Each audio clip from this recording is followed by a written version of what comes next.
Bienvenue dans Graffiti.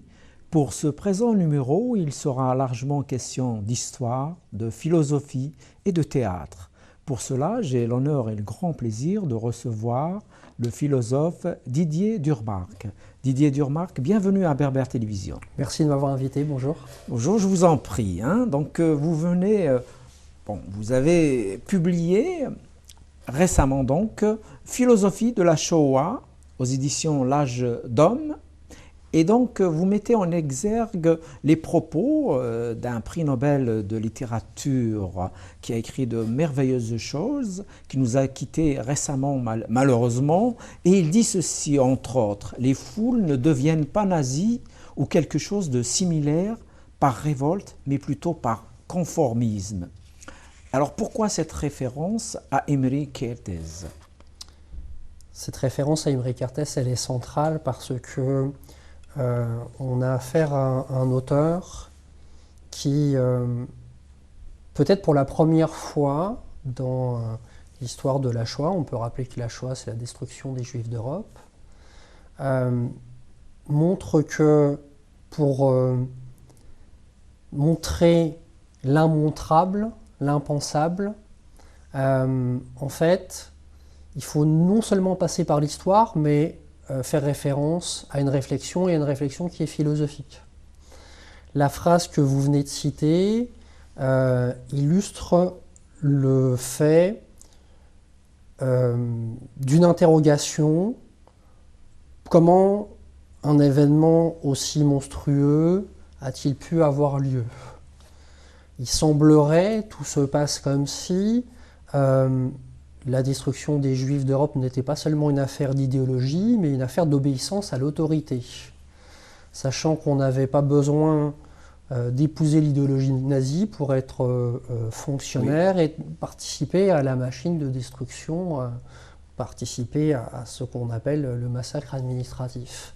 Plus fondamentalement, cette phrase de Kertész désigne le fait que la question de l'obéissance à l'autorité est une question centrale. Elle a été développée par la psychologie comportementale très récemment avec les expériences célèbres de Milgram ou l'école de Stanford.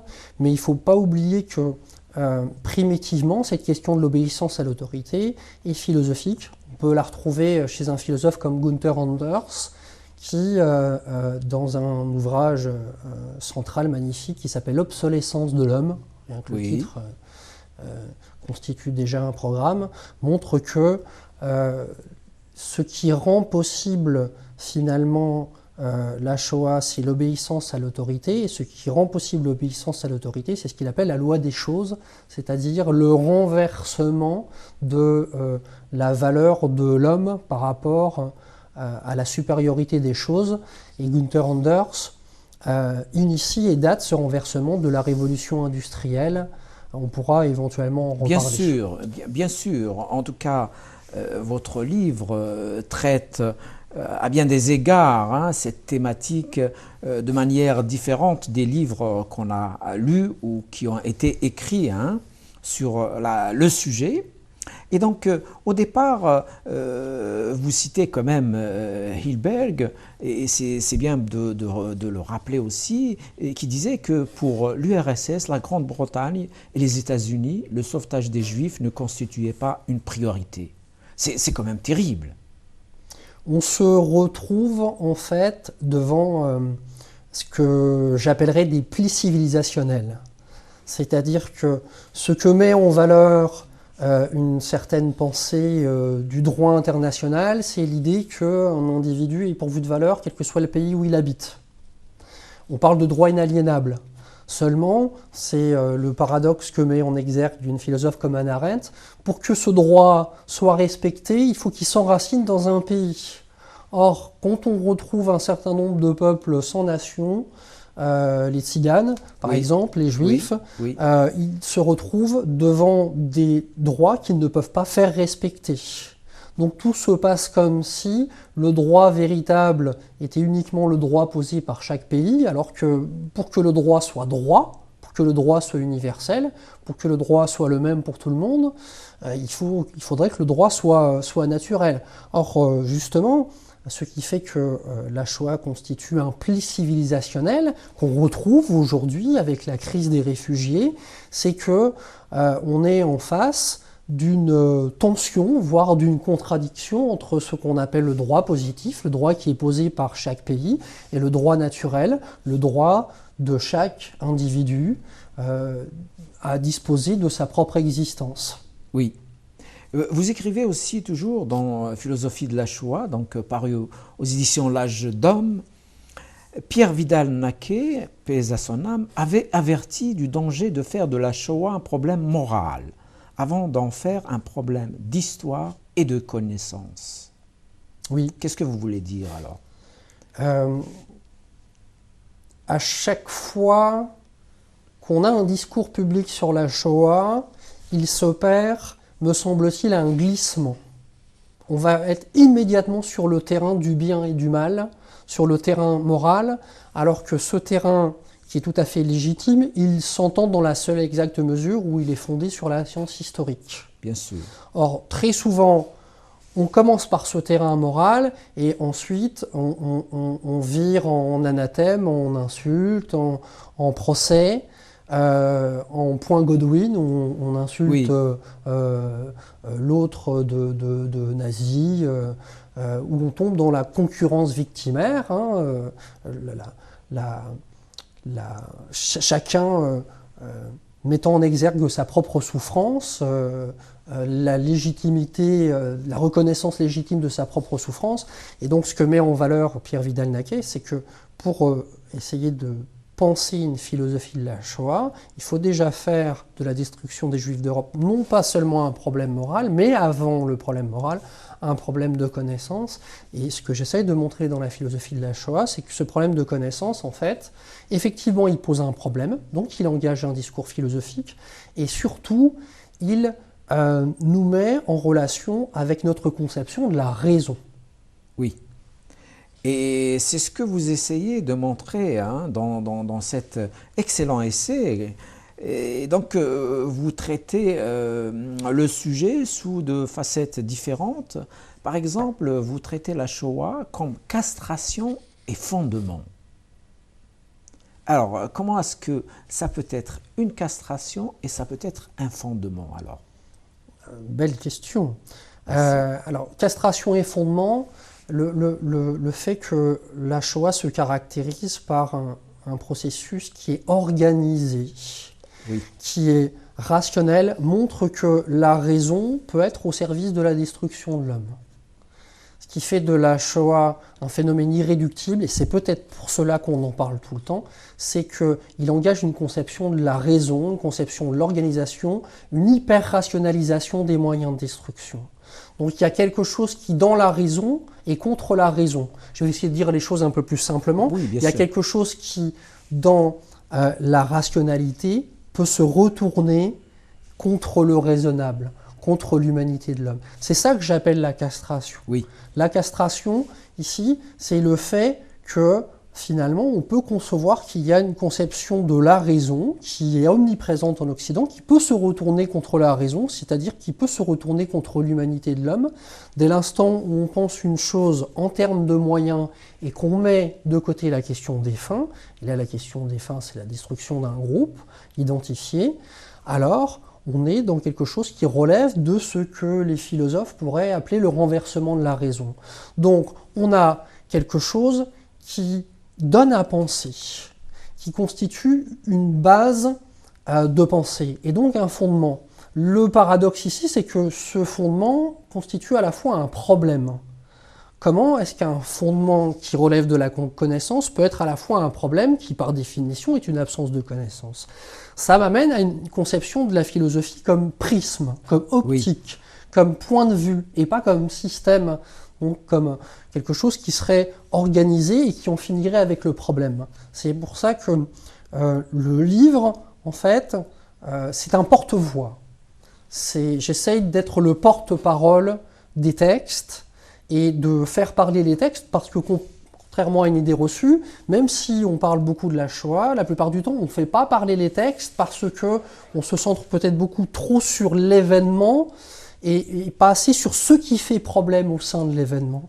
C'est la raison pour laquelle, me semble-t-il, on peut justifier un discours philosophique sur la Shoah, et même peut-être le discours philosophique peut venir au secours du discours historique sur la Shoah, discours qui a parfois l'inconvénient, encore une fois, tomber dans la concurrence des souffrances et de ne pas être entendu. Et vous alors, en tant que tel. Didier Durmarck, quels sont les textes philosophiques que vous avez utilisés en général, même ceux que peut-être vous ne citez pas dans le livre spécialement?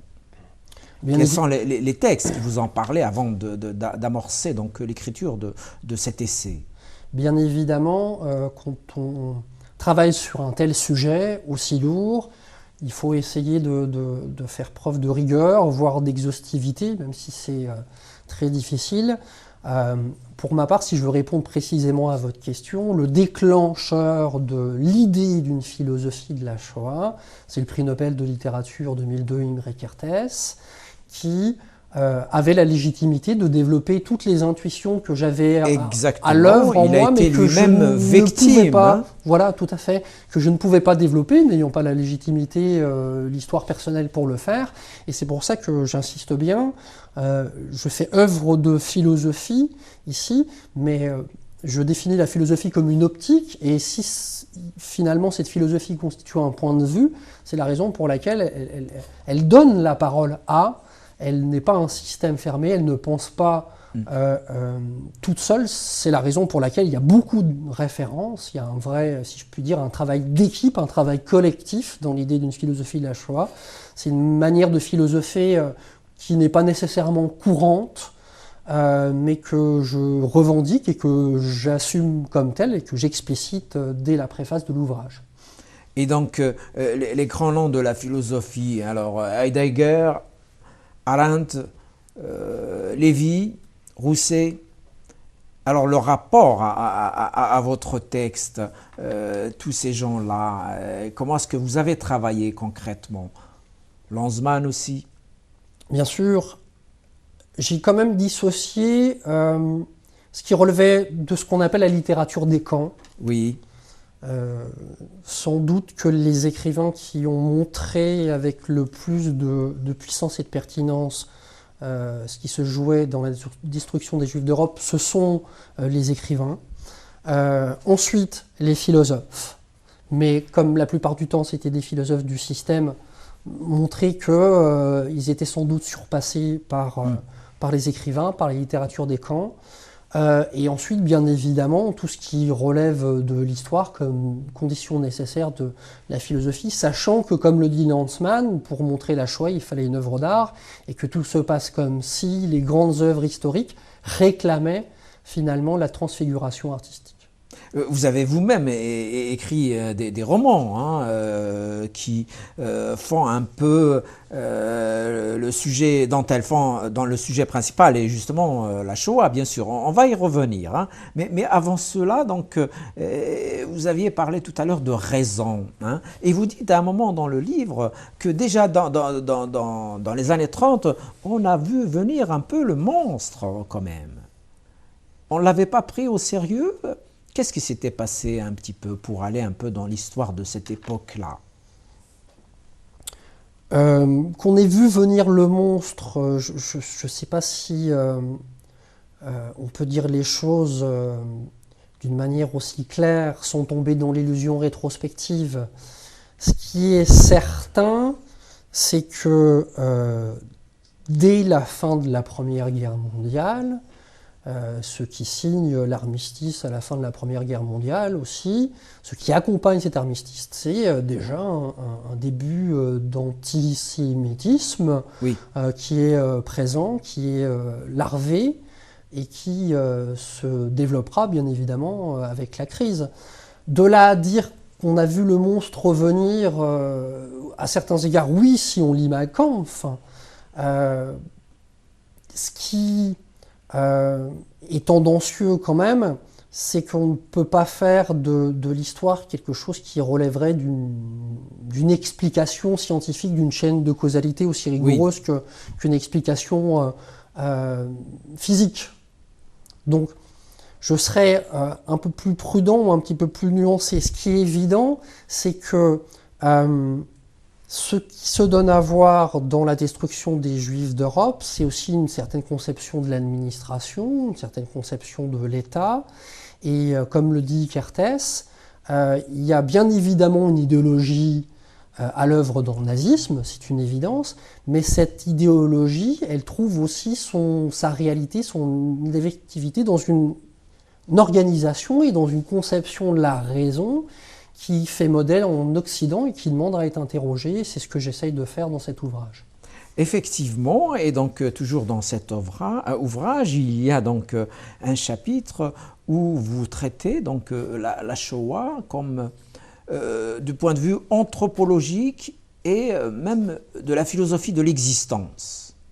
Est-ce que vous pouvez nous dire un mot un peu sur cette perception donc de la Shoah? J'essaye de montrer que la Shoah, c'est un thème qui fait voir de l'homme, qui fait voir de la société, qui fait voir notre rapport au travail, notre rapport au langage, notre rapport à l'identité, à l'économie, à la technique. Et bien évidemment, je m'appuie entre autres sur Primo Levi, sur Si c'est un homme de Primo Levi, qui montre à partir de sa première œuvre, qui s'intitule Si c'est un homme, qu'il y a finalement dans la Shoah quelque chose qui fait voir de l'homme et quelque chose qui nous permet d'interroger la nature de l'existence. Et lui, dans ses premières réflexions, montre que finalement, en dépit des souffrances accumulées dans les camps, il y a dans ces souffrances accumulées quelque chose qui peut permettre de penser une philosophie de l'existence. Et il dit finalement, pour penser une philosophie de l'existence, pour donner un sens à l'existence, il faudrait commencer par partir du problème de la souffrance. Alors nous, en général, on est immédiatement dans un clivage entre le bonheur et le malheur, et on pense tout en termes de bonheur et de malheur. Et ce que nous dit Primo Levi, c'est que ce clivage-là, il est fâcheux, parce que si on pense toutes nos souffrances en termes de malheur, on rate la spécificité de nos souffrances, on ne les verbalise pas, et c'est ce qui fait que l'individu est perpétuellement insatisfait dans la vie de tous les jours, dans la vie courante. Cette réflexion, il la tire de son expérience des camps. Voilà comment déjà on peut oser penser, poser une philosophie de l'existence en étant porte-parole des textes et en montrant qu'il y a dans la Shoah quelque chose qui relève d'un prisme. Et donc si on a affaire à un discours sur l'homme, si on a affaire à quelque chose qui donne à voir de l'homme, on a bien une certaine réflexion sur le sens ou sur les non-sens de l'existence.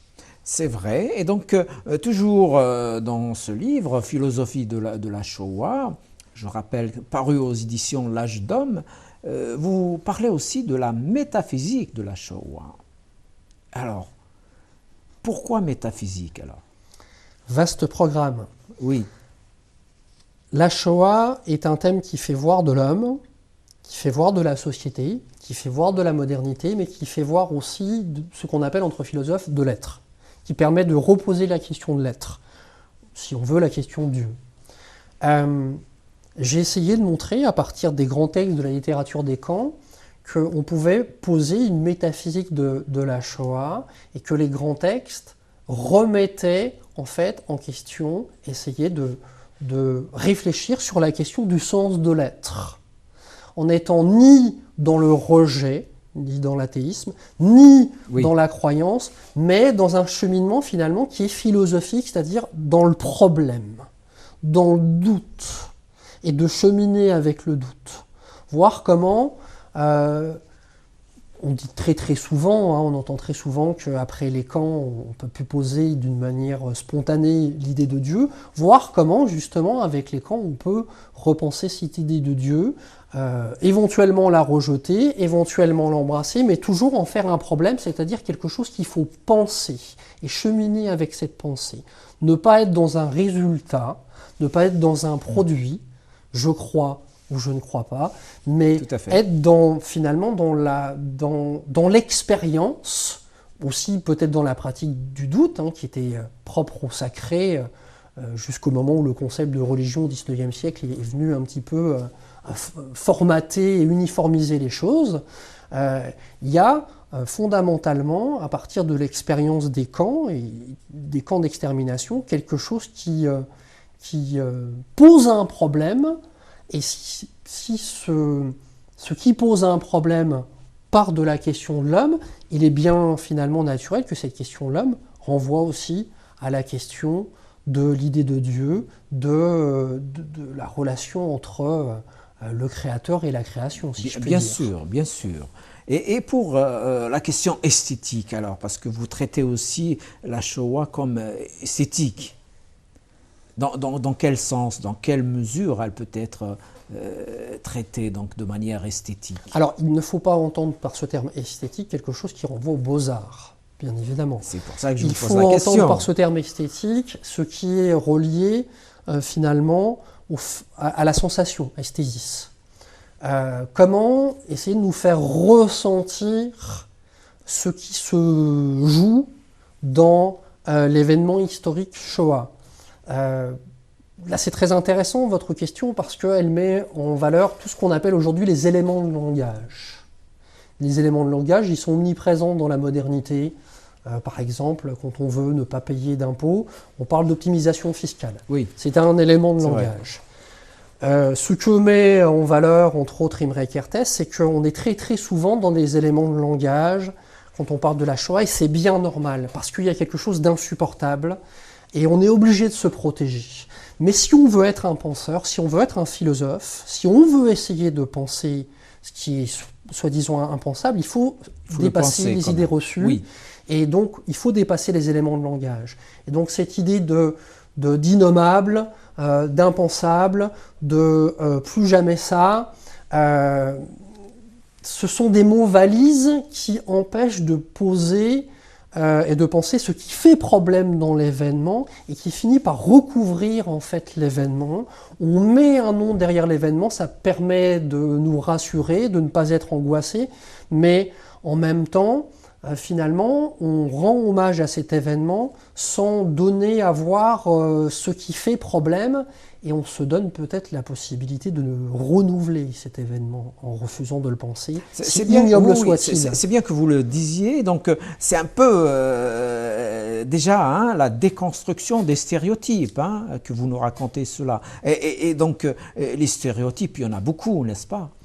Oui, il constitue la majeure partie du discours public autour de la Shoah, parce qu'encore une fois, il est très difficile de parler d'un événement qu'on considère impensable, qu'on considère échappé au langage, et justement ce que j'essaye de montrer, c'est que contrairement à cette idée qui est reçue, mais qu'il faut renvoyer, on l'a reçue, mais il faudra la renvoyer, les grands historiens ont montré que ce qui caractérise la Shoah, ça n'est pas le lieu de la folie, pas seulement le lieu de la folie, pas seulement le lieu de la barbarie, pas seulement le lieu de la destruction et de la violence, mais aussi le lieu d'une grande organisation, d'une grande rationalisation des moyens de destruction, d'une utilisation du droit, de la technique, de la bureaucratie, de l'économie.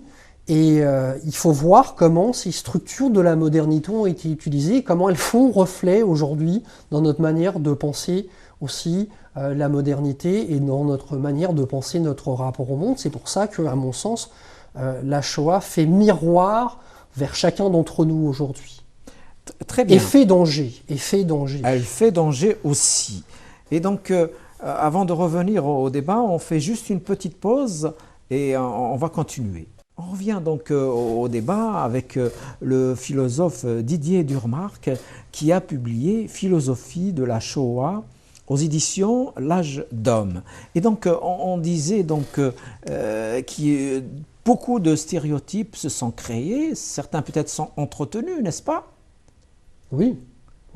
Le discours votre travail, le discours justement public, globalement, entretient un certain nombre de stéréotypes sur la Shoah, on parle peu de camps d'extermination, par exemple. On entend peu, on va parler de solutions finales, on va utiliser le langage des nazis, parce que c'est euphémisé, c'est un petit peu plus propre. C'est ça. Et donc, Imre Kertész parle de stylisation de l'Holocauste, c'est-à-dire on utilise finalement des mots propres, mais qui empêchent de penser ce qui fait problème dans l'événement, et en s'empêchant de penser ce qui fait problème au sein de l'événement, on rend possible une nouvelle catastrophe, un nouveau génocide. Et le moins qu'on puisse dire, c'est que la destruction des Juifs d'Europe n'a pas empêché d'autres génocides avec leurs spécificités sur d'autres continents.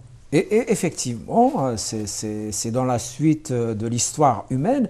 Et donc, vous racontez aussi, dans un des chapitres, la Shoah comme désintégration du logos et réinvestissement de la question juive. Alors, un mot sur ce chapitre? Difficile de résumer sommairement. Ce programme que je développerai aussi à l'occasion de mon prochain livre. D'accord. Si on pense que la Shoah constitue le renversement de la raison. Renversement de la raison parce qu'on a utilisé des moyens rationnels qu'on a pensés, qu'on a mesurés, contre le raisonnable, contre ce qui fait sens, contre l'humanité de l'homme. Donc si on a affaire à un renversement de la raison, on est obligé d'interroger le statut de la raison. Il y a deux manières de penser le statut de la raison. Une manière grecque, qui renvoie à ce qu'on appelle le logos, et on pourrait dire une manière religieuse qui renvoie, on va dire les choses simplement, au Sinaï, au grand texte des religions du livre. Soit les 10 commandements, soit le statut de la raison dans l'Antiquité grecque. Ce faisant, si je pense la Shoah comme renversement de la raison, je suis obligé finalement de réinterroger la conception de la raison occidentale, on pourrait dire, comme logos, tiré de la philosophie grecque, et la conception de la raison comme révélation, comme théologie. C'est la raison pour laquelle je vais essayer de penser le statut de la technique aujourd'hui, particulièrement la question de la chambre à gaz, l'objet chambre à gaz, comme quelque chose qui nous renvoie à une conception de la raison qu'on trouve chez les Grecs et également qui renvoie au Sinaï et comment la technique constitue finalement un dépassement, voire une négation d'une conception de la raison qui serait civilisationnelle et s'impose aujourd'hui comme une nouvelle forme de civilisation. D'accord. Dans votre livre aussi, donc, vous parlez surtout de l'universel. Vous parlez bien souvent dans le texte de l'universel. Alors, l'universel et la Shoah aujourd'hui, quel rapport? Alors, l'universel concret, ce que j'entends par l'universel, c'est l'humanité. Bien sûr. Ce que j'entends par universel, c'est en fait la question que vous avez soulevée, la question du droit naturel, le fait que un individu a une valeur irréductible et a le droit de disposer de sa propre vie. Donc par rapport à la Shoah, ce qui est mis à l'épreuve au niveau de l'universel, c'est que la Shoah fait miroir vers la modernité, et la modernité se définit par rapport au fait qu'on pense tout en termes de rationalité, indépendamment de la question du raisonnable, c'est-à-dire qu'on pense tout en termes de moyens, indépendamment de la question de la fin, ou si vous préférez qu'on pense tout en termes d'utilité, indépendamment de la question du sens. Ce modèle-là, par exemple, définit le management. La manière dont on pense le management comme organisation systémique, c'est finalement le fait de penser le système indépendamment de l'individu. Vous trouvez ça chez Taylor. Quand Taylor publie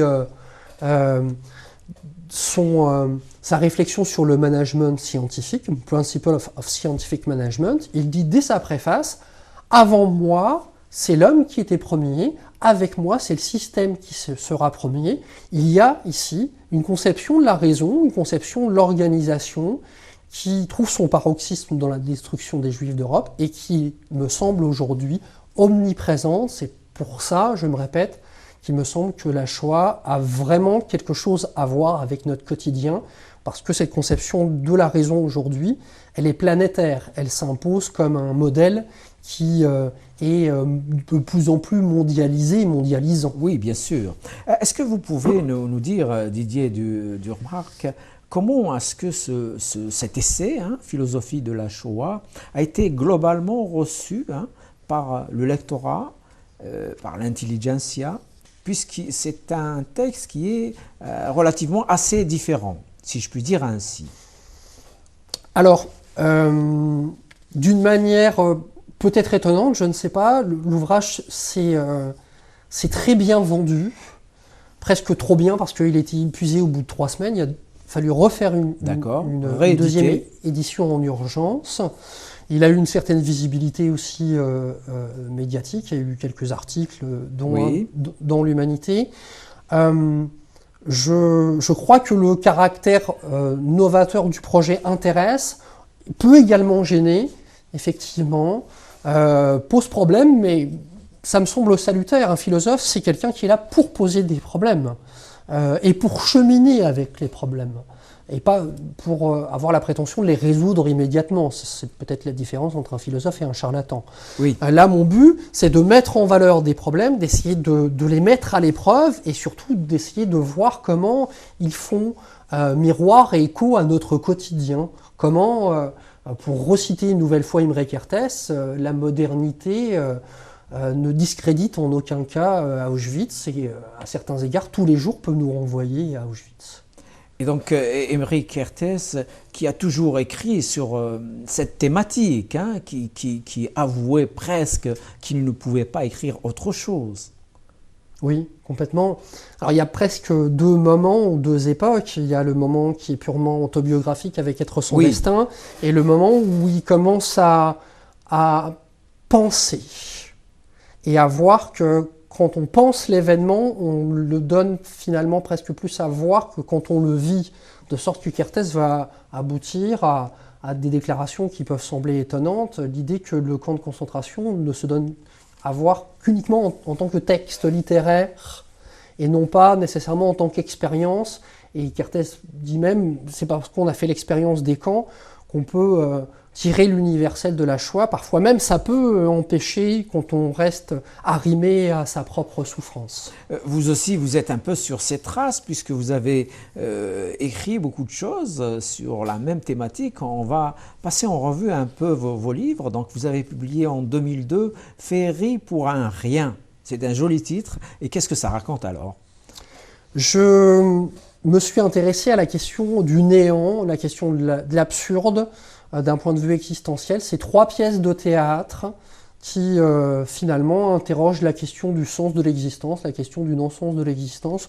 On tourne déjà un petit peu autour de la question du néant, mais on fait de cette question une question ici purement existentielle. Donc une question qui se donne à voir d'un point de vue théâtral. Est-ce que ces pièces ont été jouées, puisque vous enseignez aussi le théâtre ? Vous avez joué quelques-unes de ces pièces ? Alors, pas moi personnellement, la première pièce a été jouée, oui, aux Éphémérides, dans l'heure. Les autres non, on songe sérieusement à rééditer justement ce théâtre pour donner l'occasion à chacun de relire ces pièces et éventuellement qu'elles soient jouées parce qu'elles sont épuisées dans l'état actuel des choses. D'accord. Et vous avez publié aussi Moins que rien, 2006. Oui. Oui, premier roman où je commence déjà à relier la question du néant à celle de la Shoah, où je pense qu'effectivement la meilleure façon d'appréhender la Shoah, c'est la littérature. Et donc je passe par la littérature en 2006 avec Moins que rien, en 2012 avec La liseuse. Oui, alors excusez-moi, je me permets juste de terminer. Il n'y a pas de problème, allez-y. Pourquoi j'ai changé d'avis ? Parce que j'ai changé d'avis en publiant un traité philosophique sur la Shoah, considérant que je ne pensais pas que le concept pouvait appréhender cet événement. J'ai changé d'avis pour 2 raisons. La première raison, c'est Imre Kertész, qui montre précisément qu'on a affaire à quelque chose qui est peut-être plus fondamentalement du domaine de la pensée et pas seulement du domaine de l'événement. Et le deuxième argument m'a semblé décisif. Il y a dans la Shoah quelque chose qui se donne à voir de la technique, de notre rapport à la technique, rapport à la raison, rapport aux moyens, rapport à la technique. Et là, pour parler de la technique, il me semble nécessaire, impérieux, de faire recours au discours philosophique Ce Oui. que j'essaye de faire avec Adorno, avec Heidegger et avec Günther Anders également dans mon prochain ouvrage. Et donc, dans Moins que rien, c'est un roman. Et est-ce qu'il y a une histoire dans ce roman? Oui, Alors, c'est l'histoire de qui? De quoi? c'est l'histoire d'un individu qui n'a pas d'identité. Oui, La mort de l'homme au XXe siècle, l'absence de subjectivité, et qui rencontre son identité. Et son identité, en fait, se symbolise par un ange barbelé. Donc il a pour identité le génocide.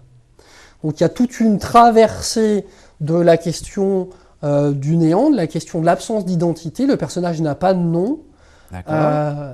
ou de la question de l'identité comme génocide.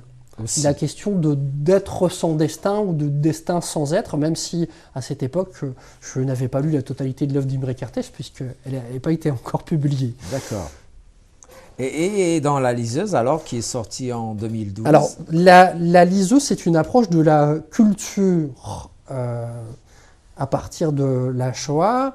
J'ai voulu construire un personnage messianique, Oui, un messie féminin. d'accord. Et ça raconte l'histoire d'une femme qui entre chez les gens par effraction pour leur lire des livres. Avec ce rôle cathartique de la littérature qui sauve.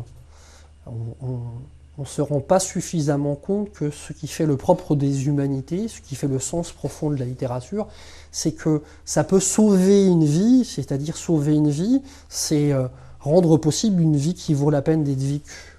Oui, Quand Proust dit la vraie vie, c'est la littérature, ça ne veut pas seulement dire que quand on lit, on est réellement dans la vie, ça veut dire que finalement, la littérature nous donne à voir la vie telle qu'elle vaut la peine d'être vécue, et ensuite on peut essayer, dans sa propre vie quotidienne, de mettre en place un processus similaire à ce processus littéraire, et j'en parle à un écrivain donc, qui va d'autant plus se comprendre et abonder dans mon sens. merci Didier Durmarc. Et pour vous, alors, quels sont les textes les plus forts, littéraires, hein, je parle de fiction, qui sont en rapport avec Auschwitz, avec la Shoah en général? Est-ce que vous avez des préférences?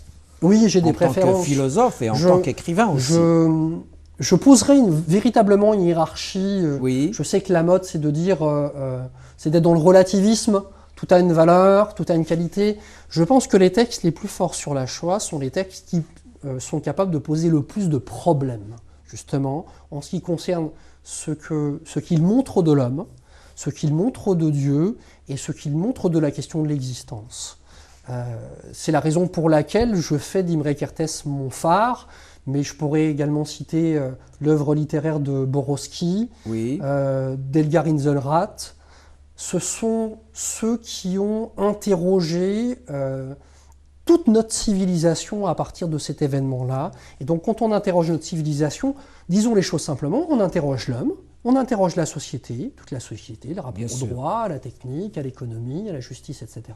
Et on interroge aussi l'idée que l'homme se fait de Dieu. Donc on est dans une espèce de triptyque, de trilogie. Quand ces textes restent fondamentalement dans ces trois problèmes et essayent de les épuiser sans chercher à les résoudre, ça constitue pour moi des chefs-d'œuvre. C'est vrai, c'est bien raisonné. Et donc, vous êtes aussi professeur de philosophie, hein, et donc vous enseignez donc, les classes de terminale. Est-ce que vous pouvez nous dire un peu qu'est-ce que vous enseignez, hein, quels sont les philosophes que vous enseignez et quels sont les philosophes qui aujourd'hui peuvent parler vraiment à la jeunesse? C'est une vaste question, hein, mais bon. Alors, je n'enseigne pas les philosophes, j'enseigne la philosophie. Oui, oui. Et justement, je me permets d'insister, si vous me le permettez, bien parce sûr. que si on enseigne les philosophes, on va tomber dans l'histoire de la philosophie. Oui, vous avez raison, c'est ce qui serait quoi différent. Oui. Alors que la nature de la philosophie, c'est d'être hautement subversive. C'est-à-dire de chercher à interroger l'existence parce que l'être humain, c'est la seule créature qui est à se faire être. La fourmi, elle naît fourmi, elle demeure fourmi. L'être humain, il naît homme, mais il doit réaliser son humanité. Et ça ne va pas de soi. Et ce que j'essaie de montrer à mes élèves, c'est que la pensée constitue une arme de construction massive pour s'édifier en tant qu'homme, pour réaliser son humanité. Si je veux répondre précisément à votre question, cette année, j'ai beaucoup parlé d'un philosophe qui était récemment traduit en français, qui commence à être connu, qui s'appelle Günther Anders. Je l'ai cité tout à l'heure, j'ai cité l'obsolescence de l'homme. Parler aux élèves de ce que Günther Anders appelle la révolution ontologique, disons les choses simplement, le fait que l'objet ait plus de valeur que l'être humain aujourd'hui. Parce que l'objet est fini et parfait, il correspond parfaitement à sa fonction, et l'être humain, lui, il est par définition pas fini, c'est un être qui a à se faire, et donc il est inférieur par rapport à la perfection en termes de rationalité de l'objet. Ce renversement-là, qui fait qu'aujourd'hui, pour être connu, pour être célèbre, pour être un héros, il faut devenir une chose, un mannequin, dit Günther Anders. Il faut faire spectacle, il faut faire image, il faut être sur les réseaux sociaux. Je vous promets que cette pensée-là, elle porte, elle fait sens et elle fait écho à leur quotidien. C'est magnifique quand même que la philosophie soit un peu un outil qui puisse servir les lycéens, les étudiants dans leur vie de chaque jour. Ça peut être quand même des leçons de vie qui peuvent les guider. Complètement. Si on fait de la philosophie une activité qui est seulement utile, c'est-à-dire qui relève de l'histoire de la philosophie, elle se perd. Et l'éternel malentendu, et là vous allez retrouver la question de la Shoah, l'éternel malentendu, exact, depuis Socrate on pourrait dire, hein, entre la société et la philosophie, c'est que la société pense tout en termes d'utilité, tandis que la philosophie, elle est autour de la question du sens. On a les moyens d'un côté, on a la fin de l'autre. Oui. Or, ce que je dis souvent à mes élèves, c'est que les choses les plus belles dans l'existence sont les choses les plus inutiles. L'amour, l'art, la littérature, et j'aime également citer la phrase de Théophile Gautier qui dit « Le coin le plus utile de la maison, ce sont les latrines, c'est pas le lieu où on se réalise le plus en tant qu'individu, en tant qu'être humain. » Et donc, on est précisément dans le renversement de la raison que j'essaye de développer dans la philosophie de la Shoah. Et on voit bien ici le rôle de miroir et l'omniprésence, l'actualité en termes d'intemporalité, qui ici est dévoilée à partir de cette philosophie de la Shoah. Et vous, en tant que philosophe, quels sont les philosophes qui vous ont parlé durant tout votre parcours ou qui vous parlent encore aujourd'hui? Encore une vaste question. Je garde une infinie tendresse pour Albert Camus. D'accord. Quand j'ai lu L'Étranger, j'étais en première et d'une manière tout à fait étonnante, le personnage de Meursault, je me suis complètement reconnu dans le personnage de Meursault. J'avais véritablement l'impression qu'il décrivait mon quotidien, l'absurdité de la condition humaine. Bien sûr.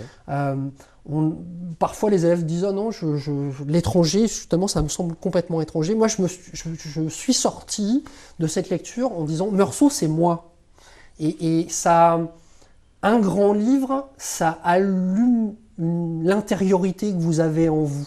Ça vous le dites si bien, c'est une belle image. Ça vous met en vie et je pense qu'en fait, cet ouvrage m'a mis en vie. Donc je garde une éternelle tendresse pour Albert Camus.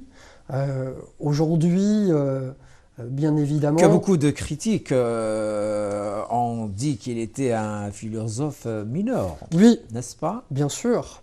Bien sûr, c'est l'éternel débat entre Camus et Sartre et aussi la tension entre la littérature et la philosophie. J'ai été bouleversé par la perte d'Imre Kertész, qui était véritablement qui vient juste de nous quitter. Mon maître à penser. Et j'ai cité Günther Anders tout à l'heure. Je recommande véritablement la lecture de L'Obsolescence de l'homme. Et là, on verra fondamentalement que la philosophie a encore des choses à nous dire, concrètes, précises et vitales, c'est-à-dire qui rendent possible une vie pleinement vécue et pas une vie où on a l'impression que tout est joué d'avance, une vie sans vie, une vie sans chemin. D'accord. Est-ce que vous enseignez un peu de la philosophie de Spinoza au lycée? Est-ce qu'il est dans le programme? Bien sûr. Alors, qu'est-ce qu'on enseigne alors? à propos de Spinoza? En terminale, Spinoza, sa conception de la liberté, Oui, sa conception du désir. oui, Qu'est-ce qu'un bon et un mauvais désir pour Spinoza, ce renversement que fait Spinoza. Ce qui est très intéressant pour les élèves de terminale, c'est qu'il a une définition du bon et du mauvais désir d'une clarté, d'une transparence exemplaire. Un bon désir, c'est un désir qui augmente ma puissance d'être. J'ai quelque chose de plus. Un mauvais désir, c'est un désir qui diminue ma puissance d'être. J'ai quelque chose de moins. oui. Mais mine de rien, Spinoza fait ici une différence entre la culture et la consommation. Quand j'ai consommé, souvent j'ai quelque chose de moins. Quand je me cultive, j'ai quelque chose de plus. Comme quoi, les grands philosophes, quelle que soit leur époque, ont toujours des choses à nous dire et à nous apprendre. Oui, oui, parfois de façon vraiment directe, parce qu'ils ont écrit cela de manière un peu limpide et profonde. Vous êtes aussi enseignant de théâtre, alors comment se passe cet enseignement? Alors j'enseigne le théâtre dans mon lycée, au lycée des Oui. Fontelles à Louviers. Nous avons un atelier théâtre à destination des secondes, premières et terminales, où nous montons chaque année une œuvre du répertoire. Nous avons monté plusieurs pièces de théâtre d'Anouilh, d'Éric Emmanuel Schmitt, Le Visiteur, Golden Joe, L'Arrestation. Cette année, nous montons une pièce de Ionesco Oui, qui s'intitule Jacques ou la soumission.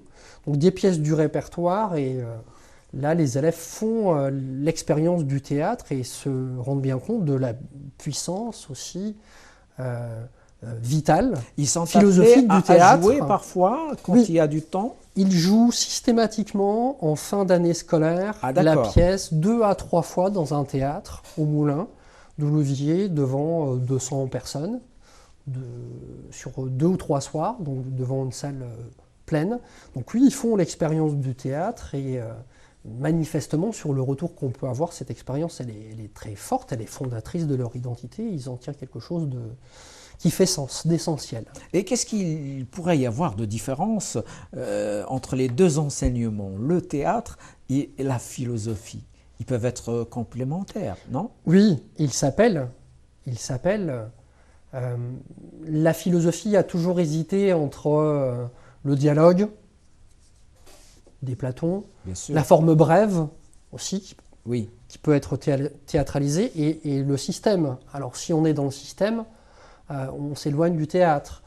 On pourrait très bien dire qu'un bon cours de philosophie, c'est un cours qui relève aussi d'une certaine forme de théâtralité, où oui, une certaine prestance de la forme ne nuit pas au fond. Parfois, quand on est dans des concepts, quand on est dans l'aridité des idées, parfois c'est plus difficile quand même de passer par le théâtre quand on aborde des philosophes comme Spinoza, que vous avez souligné, parce qu'on a affaire à toute une architecture et qu'on a besoin de respecter l'architecture et qu'on est obligé ici de se mettre complètement à disposition du fond. Et d'une manière théâtrale, parfois, ça n'est pas toujours possible, ou en tout cas, ça va être réducteur. Vous avez parlé tout à l'heure d'Albert Camus, donc immense écrivain, immense humaniste aussi, hein, qui a joué aussi, qui a écrit du théâtre. Alors, le théâtre de Camus, vous avez une idée de son théâtre? C'est pas Camus et Sartre, c'est pas nécessairement les pièces que je préfère. Oui, Sont des pièces qui ont une facture très classique. Par exemple, l'adaptation des démons de Dostoïevski, qu'on a aussi traduit par Les Possédés, possède une facture très classique chez Camus, et je trouve est globalement un petit peu frustrante et décevante par rapport à la puissance du texte de Dostoïevski, de même Les Justes ou Caligula. C'est pas là, j'ai l'impression que le vrai talent de Sartre, c'est dans les essais philosophiques, et que le vrai talent de Camus, c'est dans les romans. C'est dans la fiction, dans le roman. Mais on est toujours, finalement, dans les questions que vous posez, c'est toujours cette question du style. Je pense que, même si en France, en tout cas, on aime bien mettre des étiquettes, ça paraît relativement sain de faire et vient de faire des essais. C'est pour ça que j'ai commencé par écrire des pièces. C'était pas un premier essai, c'était pas un brouillon. J'adore l'écriture théâtrale, ensuite l'écriture romanesque, et encore une fois la nécessité de faire intervenir la pensée philosophique. Elle a été déterminée par le statut de la technique et le statut de la raison, donc par des thématiques qui étaient purement philosophiques. Très bien dit. Et malheureusement, on arrive au bout de notre voyage, au bout de notre émission. Peut-être qu'on a oublié quelque chose, Didier Durmarc. On oublie toujours quelque chose. Ou bien un dernier mot. C'est ce qui fait la beauté du geste. C'est bien dit, oui. Qu'est-ce qu'on a oublié alors? Alors, on va terminer sur une phrase. Oui. On a parlé des livres lumière, Oui. des livres qui éclairent. Parfois, il y a des phrases lumière comme ça qu'on cite et qui éclairent. Et celle que vous allez nous dire, elle est de vous des choses. J'avais entendu cette phrase dans un téléfilm où jouait Michel Bouquet. Oui. Et l'histoire était très quelconque. Ça racontait l'histoire d'un enfant qui rencontre un gardien de phare. Et globalement, un téléfilm d'une facture banale jusqu'au moment où on entend cette phrase exceptionnelle qui a résonné en moi, qui est toujours présente en moi. Il faut savoir prendre des risques. Si nous n'en prenons pas, nous prenons un risque encore plus grand, celui de ne pas être. Elle est extraordinaire, effectivement. Mais essayons d'être alors, et je vous dis merci d'être venu dans le Graffiti, merci d'être venu dans Berbère Télévision, et bonne continuation à vous. Essayons d'être, merci à vous. Je vous en prie. Vous aussi, mes amis, merci de nous avoir regardés. Portez-vous bien, prenez soin de vous. Au revoir.